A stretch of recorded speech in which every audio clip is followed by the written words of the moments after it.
أعوذ بالله من الشيطان الرجيم. بسم الله الرحمن الرحيم. الحمد لله رب العالمين، والصلاة والسلام على أشرف الأنبياء والمرسلين محمد وعلى آل بيته الطيبين الطاهرين.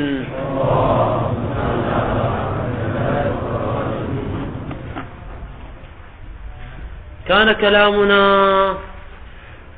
في الرد على التفصيل الذي ذكره صاحب المعالم، حيث قال صاحب المعالم إن استعمال المفرد في أكثر من معنى يكون استعمالا مجازيا، أما استعمال المثنى والجمع في أكثر من معنى فيكون استعمالا حقيقيا. أما استعمال المفرد فقد أجبنا عنه بجوابين، أما استعمال المثنى والجمع فقلنا نجيب عنه بثلاثة أجوبة. الجواب الأول والثاني مر في الدرس السابق، حيث قلنا أولا إن المثنى ككلمة عينين وإن كان في قوة المفردتين عين وعين، ولكنه يدل على فردين من طبيعة واحدة ولا يدل على طبيعتين، بل يدل على فردين من الجارية مثلا أو فردين من الباكية، فيدل على فردين لا على معنيين، فهو استعمال لللفظ في معنى واحد لا استعمال اللفظ في أكثر من معنى. هذا الجواب الأول. الجواب الثاني نقول حتى لو استعمل في معنيين، كما لو قلنا بأن المثنى يكفي فيه الاشتراك اللفظي ولا يشترط فيه الاشتراك المعنوي، نقول مع ذلك لا يكون استعمالا لللفظ في أكثر من معنى، لأن المثنى موضوع ويدل لغة على شيئين، فإذا استعمله الإنسان في شيئين فقد استعمل اللفظ فيما وضع له وليس استعمالا لللفظ في أكثر من معنى. نعم، إذا استعمل المثنى في اثنين، يعني اثنين من الجارية واثنين من الباكية، قلنا هذا يكون استعمالا لللفظ في أكثر من معنى. هذا ما تقدم في الدرس السابق. الجواب الثالث. الجواب الثالث نقول حتى لو سلمنا بأن المثنى والجمع في قوة تكرر المفرد، ولكن مع ذلك لا يفيدكم هذا لإثبات مدعاكم. ما هو مدعاهم؟ أن الاستعمال في أكثر من معنى في باب المثنى والجمع يكون استعمالا حقيقيا. احنا جوابنا الثالث نقول دليلكم لا يثبت مدعاكم، وذلك لماذا لا يثبت مدعاكم؟ وذلك لأن الوضع على مبناكم يا صاحب المعالم، الوضع يكون للمعنى بقيد الوحدة، في المفرد وفي المثنى وفي الجمع. في المفرد كلمة عين وضعت للمعنى بقيد الوحدة، وكلمة عينان هاي في المثنى وضعت للشيئين بقيد الوحدة.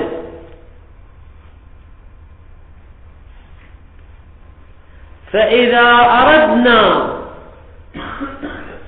أن نستعمل كلمة عينين في اثنين، يعني في عينين جاريتين وفي عينين باكيتين، فهذا يتوقف على تجريد المعنى الموضوع له اللافظ من قيد الوحدة. لو بقينا على قيد الوحدة لا يمكن أن نستعمل المثنى وين؟ في اثنين. متى يجوز استعمال المثنى في اثنين؟ هذا إذا جردناه من قيد الوحدة، لم نشترط بقيد الوحدة. وهذا يعني شنو هذا؟ يعني وتجريده من قيد الوحدة يعني أن الاستعمال صار استعمالا مجازيا، بينما مدعاكم أن الاستعمال هو استعمال حقيقي. إذن حال المثنى هو حال مفرد، كما أن المفرد بشرط لا موضوع للمعنى بشرط لا، هكذا المثنى موضوع للشيئين بشرط لا. فإذا استعملته في 4 فهذا استعمال مجازي، وهو خلاف مدعاكم أنه استعمال حقيقي. طبعا غاية الأمر الفرق بين المفرد والمثنى ما هو؟ المفرد وضع علم لفرد واحد أو معنى واحد، أما المثنى وضع لفردين من طبيعة واحدة أو لطبيعتين، لكن كلاهما يشترك في كونه بقيد الوحدة بشرط لا. طبعا هذا على مبنان لو مبنان على مبناه، نحن قلنا قيد الوحدة ليس دخيلا، لكن على مبناهم قيد الوحدة دخيل بشرط لا. فإذا استعملناه في أكثر من 2، يعني استعملناه في 3 4، فهذا يكون استعمالا مجازيا، وهذا خلاف مدعاهم أنه استعمال حقيقي. هذا هو الرد الثالث.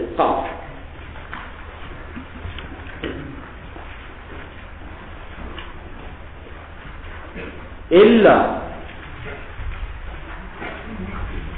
أن حديث التكرار، يعني ما قاله صاحب المعالم من أن المثنى والجمع هو في قوة تكرار المفرد عين وعين، يقول هذا لا يكاد يجدي في ذلك.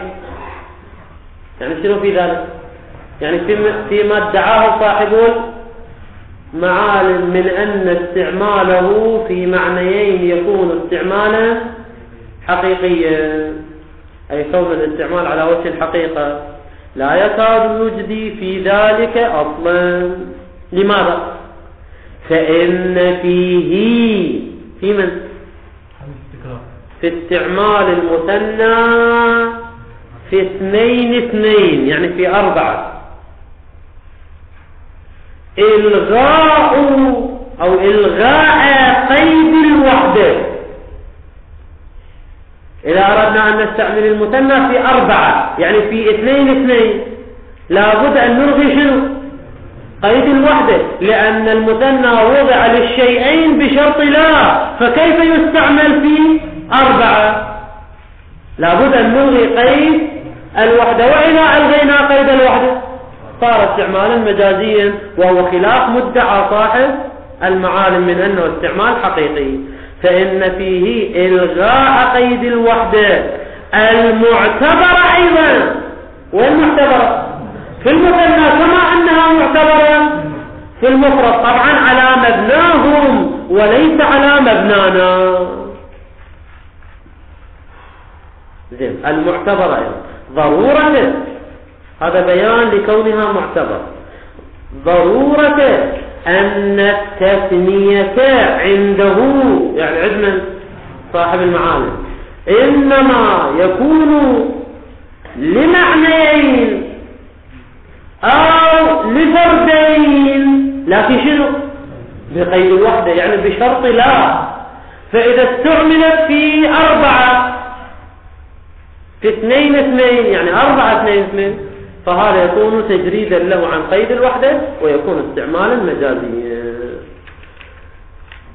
ضرورة أن التثنية عنده إنما تكون لمعنيين أو لفردين بقيد الوحدة، كما أن المفرد وضع للمعنى بقيد الوحدة. لكن أكو فرق طبعا بين المثنى والمفرد، والفرق بينها يعني بين من؟ طبعا العبارة عندنا بينهما يعني المثنى والجمع، لكن الأصح احنا كلامنا وين؟ في التثنية، فالأصح نقول بينها. والفرق بينها يعني بين التثنية وبين المفرد، مع أن كليهما موضوع للمعنى بقيد الوحدة بشرط لا. ما هو الفرق بينهما؟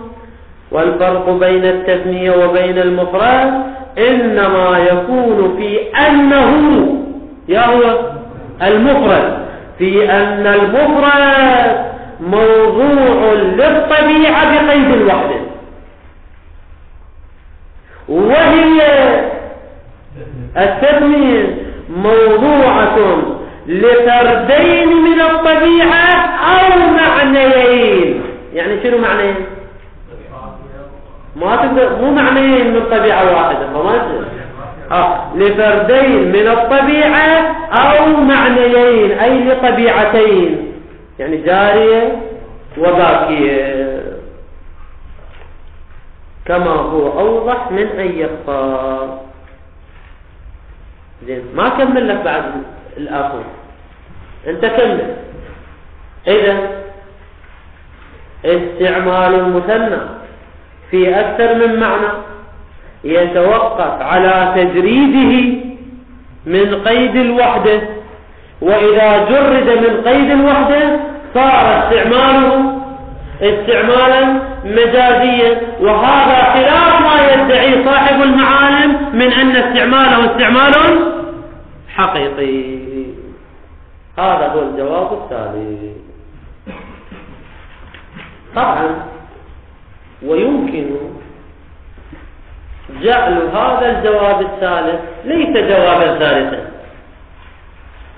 وإنما هو تتمة للجواب الثاني، يعني تتم لقوله نعم لو أريد مثلا من عينين فردان من الجارية وفردان من الباقية كان من استعمال العينين في المعنيين. هذا اللي شرحناه في الدرس السابق. كأنه يريد يستدرك، يقول لا، هذا راح يلزم من المجازية ولا يكون استعمالا حقيقيا في أكثر من معنى. وعلى هذا الاحتمال يعني إذا جعلناه تتم للجواب الثاني، فإجابتنا عن المعالم كم جواب راح يصير؟ جوابان وليس 3 أجوبة، ولكن يمكن جعله جوابا مستقلا بذاته كما بينا قبل قليل، حيث جعلناه جوابا مستقلا بذاته. والنتيجة النهائية أننا إذا قلنا بجواز استعمال اللفظ في أكثر من معنى، فلا بد أن نقول بأن هذا الاستعمال هو استعمال حقيقي مطلقا. يعني شنو مطلقا؟ يعني سواء في المفرد أو المثنى أو الجمع، في النفي أو الإثبات، وليس كما يقول صاحب المعالم بالتفصيل. لا، نقول بأنه استعمال حقيقي مطلقا. ملاحظة أخيرة، هذا الجواب الثالث الذي ذكرناه إنما يصح في المثنى ولا يصح في الجمع، لوجود فرق بين المثنى والجمع. لأن المثنى هو بشرط لا من حيث القلة ومن حيث الكثرة. فكلمة عينان علم موضوع لشيئين دون زيادة ودون نقيصة، بشرط لا من القلة لا يصدق على الواحد، ومن حيث الكثرة يعني لا يصدق على ثلاثة. فإذا استعمل في الواحد أو استعمل في الثلاثة كان استعمالا مجازيا، بخلاف الجمع فإن الجمع بشرط لا من حيث القلة، يعني لا يمكن استعمال لفظ الجمع في الواحد مثلا، فهو بشرط لا من حيث القلة، ولكنه من حيث الكثرة فهو لا بشرط، مو بشرط لا بشرط. يعني كما يصدق على الثلاثة وعلى الأربعة وعلى 100 وعلى 1000 وعلى 1,000,000 أنه شنو؟ أنه جمع. فإذا استعملنا الجمع في ثلاثة كان استعمالا حقيقيا. زين إذا استعملناه في ثلاثة يعني في 6 أيضا يكون استعمالا حقيقيا، بخلاف المثنى إذا استعملناه في 2 كان استعمالا مجازيا. أما الجمع لا يكون استعمالا مجازيا. لو استعملناه في 3 فصاعدا كلها تكون استعمالات حقيقية. يعني لو استعملناه في 3 أو 6 أو 9 أو 12 أو 20 أو 100 يبقى الاستعمال هو استعمال حقيقي. إذا قولنا أن التكرار يلزم التجريد من قيد الوحدة ويحوله إلى استعمال مجازي، هذا مختص بالمثنى ولا يصدق في الجمع. هذه ملاحظة أخيرة بالنسبة إلى الجواب التالي.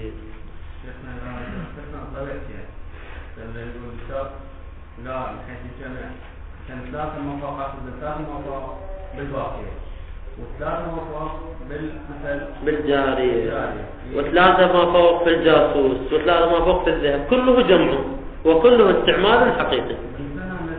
لا بالمثنى لا، إذا تقول 2 من الجارية و2 من الباكية و2 من الذهب راح تصير قد عندنا كم فرق؟ 6 أفراد راح تصير. بينما المثنى موضوع لفردين، قلنا المثنى موضوع لفردين أو لطبيعتين بشرط لا. فإذا استعمل في فردين من 3 طبائع أو 4 طبائع فبلحاظ الأفراد راح يصير عندنا 6 أو 8، وبلحاظ الطبائع راح يصير عندنا 3 أو 4، وكله سيكون استعمالا مجازيا. أما في الجمع فكلما تعدد فهو جمع ولا يكون استعمالا مجازيا. وهم ودفع، هذا رجوع إلى أصل المطلب ولا علاقة له بتفصيل صاحب المعالم. نرجع إلى أصل المطلب. قلنا إن استعمال اللفظ في أكثر من معنى هو مستحيل عقلا ولا يجوز،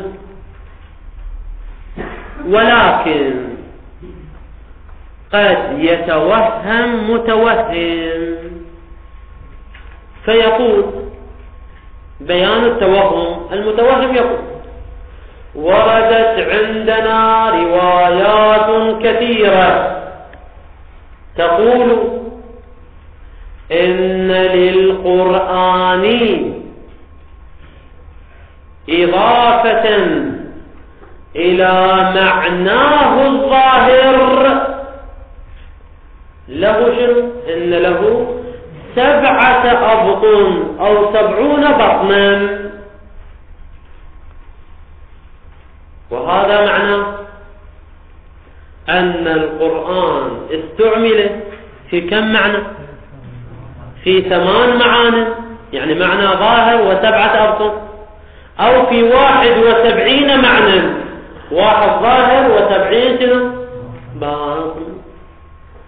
وهذا يعني أن القرآن استعمل في أكثر من معنى. وإذا كان قد استعمل في أكثر من معنى، خير دليل على الإمكان هو الوقوع. فكيف تقولون بالاستحالة مع أن القرآن شنو؟ استعمل اللفظ في أكثر من معنى. فاستعمال اللفظ في أكثر من معنى ليس فقط ممكن وجائز، بل هو واقع وحاصل كما في القرآن الكريم. هذا هو التوهم. الجواب: هذه الروايات لا تدل على أن اللفظ القرآني استعمل في أكثر من معنى في عرض واحد، بحيث اللفظ يدل على جميع هذه المعاني، وجعل اللفظ مرآة لها جميعا. لا، الأمر ليس كذلك، بل هو استعمال لللفظ في معنى واحد. إذا كان استعمال لللفظ في معنى واحد، إذن كيف تفسرون لنا البطون 7 أو 70؟ كيف نفسرها؟ الجواب: يمكن حملها على أحد معنيين. الحمل الأول، يعني يوجد لدينا حملان. الحمل الأول أن نقول بأن اللفظ القرآني استعمل في معناه الظاهر الذي هو معنى واحد، ولكنه في حين وفي ظرف وفي وقت هذا الاستعمال أراد معاني أخرى، أراد المعاني الأخرى، ولكن دون أن يكون اللفظ دالا عليها وحاكيا عنها. أي أن المتكلم وهو الله سبحانه وتعالى حينما ذكر القرآن ماذا أراد منه؟ كدلالة لفظية وضعية، أراد المعنى الظاهر. هذا اللفظ أريد منه المعنى الظاهر، وهو متعدد أو واحد؟ واحد. لكن في ظرف إرادته للمعنى الظاهر أراد المعاني الأخرى بصورة مستقلة. يعني شنو بصورة مستقلة؟ يعني بدون أن تكون مدلولة للألفاظ، بدون أن يكون اللفظ حاكيا عنها ودالا عليها، بل أراد شيئا آخر في نفس الوقت الذي أراد فيه المعنى الظاهر. يضربون لها مثال، يقولون كما لو قال المتكلم قدم الحجاج، وأراد من قدم الحجاج المعنى الظاهر، وهو أن الحجاج قد جاءوا من الحج، ولكنه إضافة إلى ذلك أراد معانيا أخرى، فقصد مثلا أن موسم الحصاد قد حان. هو ايش قال؟ قدم الحجاج وقصد المعنى الظاهر، ولكنه إضافة إلى ذلك قصد معنى آخر، وهو شنو؟ أن الحصاد قد حان. لا، بدون أن يكون المعنى الآخر شنو؟ لازما للمعنى الأول، لا، بدون وجود ملازمة. لا، أراد معنيين بشكل مستقل، أحدهما مدلول لله، والمعنى الآخر أراده دون أن يكون مدلولا لله. والنتيجة هو استعمل اللفظ في معنى واحد أو أكثر من معنى، في معنى واحد. هكذا في محل كلامنا اللفظ القرآني أريد منه المعنى الظاهر، أما المعاني الأخرى فقد أرادها المتكلم في ظرف ووقت إرادته للمعنى الظاهر، لكن دون أن يجعل اللفظ دالا عليها ولو بالدلالة الالتزامية. أصلا اللفظ ليس حاكيا عنها وليس دالا عليها، وإنما هي مجرد إرادة من قبل المتكلم دون أن يجعل اللفظ حاكيا عنها.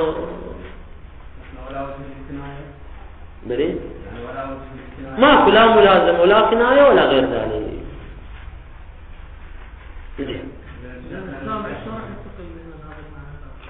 حتى هذا بحث آخر، أنه كيف يفهم السامع، هل كلامه سيكون مجمل ليس مجمل؟ نقول كلامه ليس مجمل لأن كلامه يدل على المعنى الظاهر، أما المراد الآخر يتوصل إليه السامع أو لا يتوصل إليه، هذا أمر يتعلق بالمتكلم، لابد أن ينصب قرينه يفهمه بطريقة ثانية. المهم هو قصد معنى آخر، لكن هذا المعنى الآخر ليس مدلولا لله، وإنما إرادة أخرى. غاية الأمر حصلت في حين إرادة المعنى الظاهر. هذا الاحتمال الأول. الاحتمال الثاني أن نقول بأن اللفظ القرآني له معنى ظاهر واحد استعمل فيه، أما المعاني الأخرى 7 أو 70 فهي مداليل التزامية للمعنى الظاهر. وتعدد المداليل الالتزامية لا يعني أن اللفظ استعمل في أكثر من معنى، لا، اللفظ استعمل في معنى واحد، وهذا المعنى الواحد له مداليل التزامية 7 أو 70. هذا لا يعني استعمال اللفظ في أكثر من معنى. غاية الأمر أفهامنا وعقولنا قاصرة عن إدراك تلك المداليل الالتزامية كلها، لكن بالنتيجة ليس هو استعمالا لله في أكثر من معنى. قال وهم ودفع. لعلك تتوهم أن الأخبار الدالة على أن للقرآن بطونا 7 أو 70 اللي طبعا أكثرها خارج عن أفهامنا وإدراكاتنا، لعلك تتوهم أن هذه الأخبار تدل على وقوع استعمال اللفظ القرآني في أكثر من معنى واحد، فضلا عن جواز استعمال اللفظ في أكثر من معنى. يقول مو فقط ممكن وجائز، بل هذا الاستعمال واقع وله مثال. ما هو مثاله؟ هو اللفظ القرآني. فهذه الروايات تدل على الوقوع فضلا عن الإمكان، لأن الوقوع دليل على الجواز والإمكان. الجواب: ولكنك غفلت عن أنه لا دلالة لها. علما لها هذه الأخبار اللي تقول له 7 بطون أو 70 بطن، لا دلالة لها أصلا على أن إرادتها، إرادة من؟ البطون 7 أو 70 كانت، طبعا في النسخة هي كانت، الصحيح كانت، على أن إرادتها كانت من باب إرادة المعنى من الله. أعيد لك العبارة: أنه لا دلالة لهذه الروايات أصلا على أن إرادة البطون 7 أو 70 كانت من باب إرادة المعنى من اللفظ ودلالة اللفظ على المعنى، بحيث نجعل اللفظ دالا وحاكيا عن البطون 7 أو 70. لا، اللفظ ليس حاكيا عنها. إذا ليس حاكيا عنها، إذن كيف تفسر هذه الروايات؟ قلنا شلون نفسرها؟ احتمالين. الاحتمال الأول: فلعله يعني هذه البطون 7 أو 70 كانت بإرادتها، إرادة من؟ البطون 7 أو 70 في أنفسها.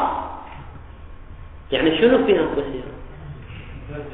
يعني دون أن تكون مدلولة لللفظ ودون أن يكون اللفظ حاكيا عنها، لكنها أريدت مقارنة للمعنى الظاهر. فلعله كان بإرادتها، يعني إرادة هذه المعاني في أنفسها. لكن متى أريدت في أنفسها؟ في حال ووقت الاستعمال في المعنى، يعني في حال استعمال اللفظ في معناه الظاهر، في المعنى يعني في المعنى الظاهر. فاللفظ استعمل في المعنى الظاهر، وفي حال استعماله في المعنى الظاهر مقارنا له ماذا قصد المتكلم؟ قصد معان أخرى مستقلة لا علاقة لها باللفظ ولا علاقة لها بالمعنى الظاهر، بل هي معان مستقلة ولا يدل عليها اللفظ ولو بالدلالة الالتزامية. مجرد مقارنة، مجرد اقتران، مجرد اقتران وقتي وزماني، لا علاقة لهذا بذاك. هذا الاحتمال الأول. يقول: فلعله كان بإرادة المعاني في أنفسها حال الاستعمال في المعنى، لا يعني لا إرادة تلك البطون والمعاني من الله كما إذا استعمل فيها. يا أول استعمل اللفظ فيها، يعني في تلك المعاني والبطون. هذه المعاني أريدت حال وفي وقت استعمال اللفظ في معناه، لا أن اللفظ استعمل فيها جميعا حتى يكون استعمال لللفظ في أكثر من معنى، لا أن هذه المعاني أريدت من اللفظ كما إذا استعمل اللفظ فيها فيكون استعمالا لللفظ في أكثر من معنى. لا لا لا، هي أريدت بإرادة استقلالية، لكن هذه الإرادة الاستقلالية مقارنة لإرادة المعنى الظاهر، فهو استعمال اللفظ في معنى واحد وليس استعمال اللفظ في معنيين أو أكثر. الاحتمال الثاني، أو قال فلعله كان بإرادتها في أنفسها، أو كان المراد من البطون لوازم معناه المستعمل فيه اللفظ. معناه يعني معنى اللفظ الظاهر، يعني اللفظ القرآني أطلق وأريد منه المعنى الظاهر، وهذا المعنى الظاهر له لوازم 7 أو لوازم 70، ولذلك أسميناها بطون، لأن المعنى الظاهر لا يسمى بطنا بل هو ظاهر. نعم المدلول الالتزامي يسمى بطنا، لذلك يقول أو كان المراد من البطون لوازم معناه المستعمل فيه اللفظ، وإن كانت أفهامنا قاصرة عن إدراكها. إدراك من؟ إدراك تلك اللوازم. بعد تكمل العبارة وتعدد المداليل الالتزامية للمعنى الظاهر لا يلزم منه استعمال اللفظ في أكثر من معنى، بل اللفظ استعمل في معنى واحد، وذلك المعنى الواحد له مداليل التزامية. هذا جواب المصنف على هذا التوهم، ولكن البعض أجاب بجواب آخر، فالمحقق المسكين قدس سره في حاشيته على الكفاية أجاب بجواب آخر مفاده إن ظاهر هذه الروايات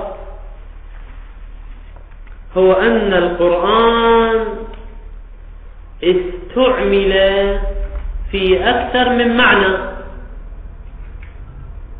ولكنه لدينا أصل عقلي يقول باستحالة استعمال اللفظ في أكثر من معنى،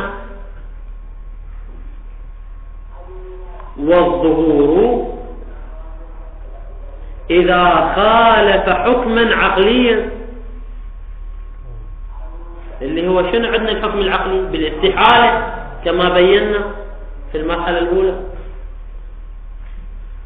والظهور إذا خالف حكما عقليا، أي إذا كان في مورد حكم العقل فيه بالاستحالة فنلتزم بالظهور أو لا نلتزم؟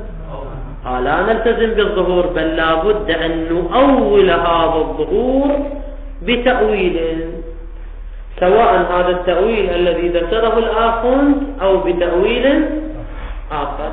المهم لا بد أن نؤول، ولا بد أن نستخرج احتمالات في هذه الروايات، وإذا ورد الاحتمال بطل استدلال.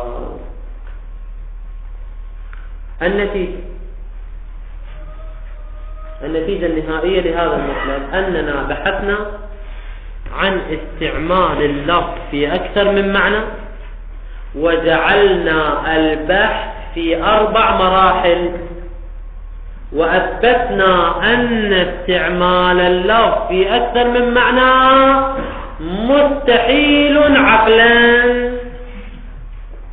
ولكن على تقدير الجواز سيكون استعمال اللفظ في أكثر من معنى سيكون استعمالا حقيقيا سواء في المفرد أو المثنى أو الجمع. نحن جعلنا البحث في 4 مراحل تقدمت، طبعا أضافوا إليها مرحلة خامسة ذكرها صاحب المعالم مقالها: إذا أجزنا وحكمنا بجواز استعمال اللفظ في أكثر من معنى، أجزناه عقلا وأجزناه لغة،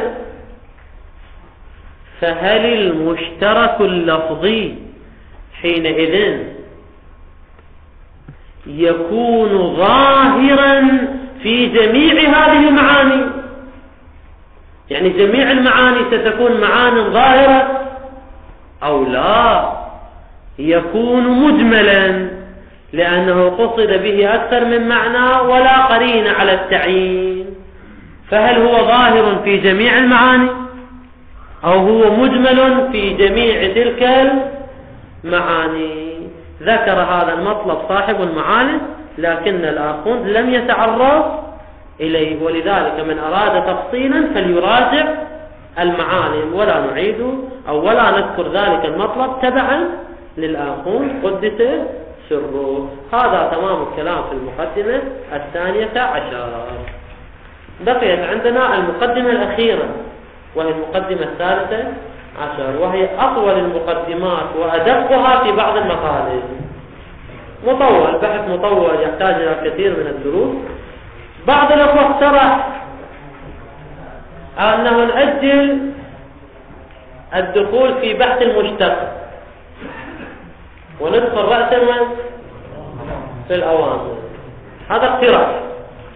وبعدين إذا صارت فرصة في السنة القادمة إن شاء الله نرجع إلى المشتق، لأن هو يقول الآن هاي الدروس المتبقية إذا ندخل في المشتق يعني الآخر السنة احنا ما مخلصين من المشتق. هذا اقتراح في مقابل أنه شنو؟ أنه هي ورانا يعني سواء تركناها ما تركناها هي راح تأخذ منا الدروس نفسها يعني. ولذلك يعني من يساند الاحتمال الأول ومن يساند الاحتمال الثاني ومن يساند الانتهاء من الدرس أساسا. زين، الاحتمال الأول من اللي يسانده؟ نسوي تصوير على الديمقراطية ولو ما عندنا مفوضية مال انتخابات. التأجيل أو لا البدء في المشتق ونمشي حسب التسلسل. طبعا أنا من مؤيدين الاحتمال الثاني أنه نمشي حسب التسلسل، لأن هي ورانا يعني حسب التسلسل يعني حسب التسلسل، ولو شيخ حيدر ما يرضى. والحمد لله رب العالمين، صلى الله على محمد وآله وصحبه.